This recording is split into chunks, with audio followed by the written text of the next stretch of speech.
In gardening, our attention is often focused on the plants. Are they healthy, green, and lush? Are they growing in the right place? Are they producing flowers or fruits or vegetables like we want them to?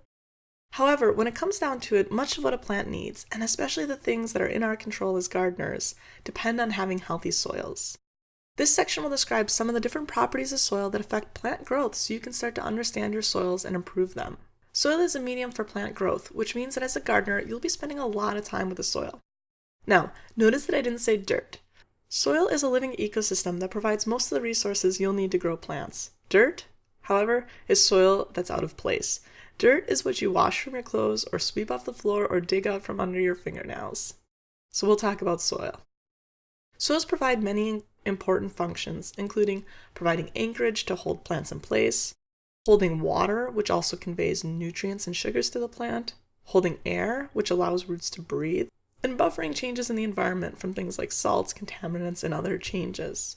Plants need water, air, and nutrients to grow, and we can get all these things from the soil. The physical properties of soil are the result of millions of years of geological history. The soils in your garden were rock at some point in the distant past, and that parent material still has a strong influence on your soil today. There are things you can do to improve your garden soils, but only so much. The most basic characteristics of your soil are hard to change.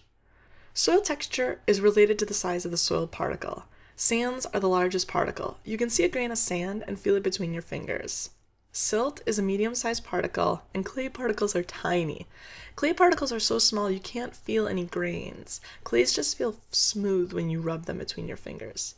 This figure is not to scale. A silt particle can be up to 25 times bigger than a clay particle, and a sand particle can be 1,000 times larger than a clay particle. The size of the soil particle determines a lot.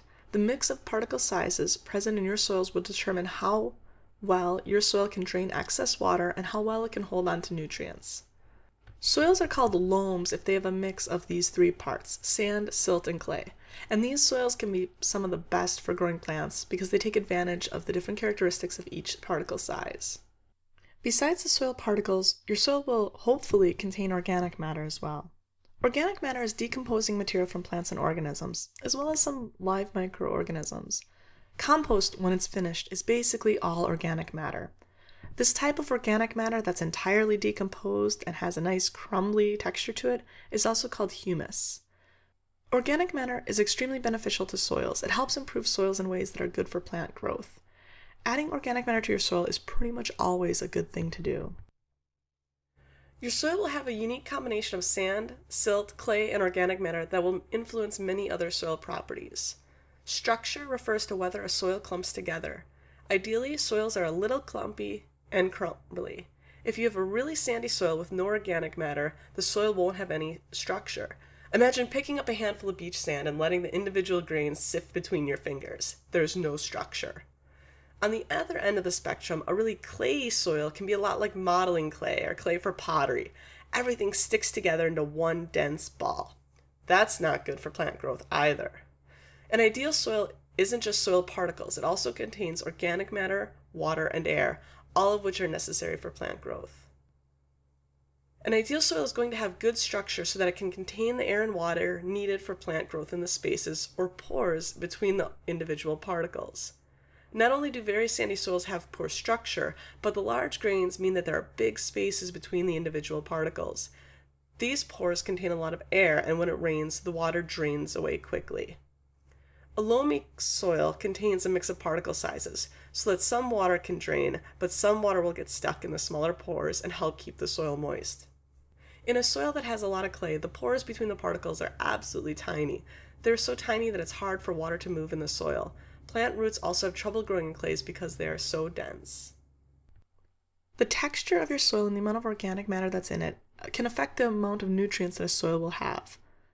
Smaller particles will have more surface area, so clay and humus particles, remember, humus is fully decomposed organic matter, can hold on to a much larger number of elements. There are many challenges in gardening in soils with too much clay, but soils that have some clay or organic matter are going to be able to provide more nutrients to plants. This is a major reason why adding compost or increasing the organic matter in your soil will improve the productivity of your plants. While particle size influences nutrients some, an even bigger factor that determines the amount and type of nutrients in your soil is based on the parent material of that soil. Soil is basically weathered rock, and different types of rock contain different elements. One common example of this is limestone rock. Soils that come from weathered limestone will tend to have a lot of calcium. Another important soil property is pH, which is a measure of soil acidity. A pH of 7 is neutral, a pH below 7 is acid, and a pH above 7 is alkaline.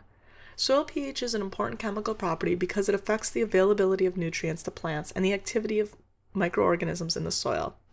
If soils are too acidic or too alkaline, the chemistry of the soil changes and certain nutrients may not be available to plants, even if they are in the soil, because they're tied up with other chemicals. Generally, a moderate or neutral pH soil is going to have the greatest availability of all the major plant nutrients. While many plants can tolerate ranges of pH between 5.2 and 7.8, most plants grow best in mineral soils when the pH is between 6 and 7, which is slightly acid to neutral. This general rule applies to most of the commonly grown fruits, vegetables, flowers, trees, and shrubs. But there are some exceptions, such as blueberries, azaleas, and rhododendrons, which are acid-loving plants that require conditions with low pHs between 4.5 and 5.2. Perhaps you're thinking, I have no idea what my soil pH is. That's okay, because you can have your soil tested. Soils have many biological properties which are often overlooked. Soils have a ton of microorganisms inside them that help to break down plant materials and make good organic matter. If you didn't have these organisms in your soil, old plant material would never decompose and you couldn't make compost. Even worse, your plants would struggle to grow because they rely on fungi and other life in the soil to make nutrients available for plant growth. Plants rely on organisms in the soil to provide nutrients, just like how you rely on microorganisms in your digestive system to break down your food and provide you with everything that your body needs.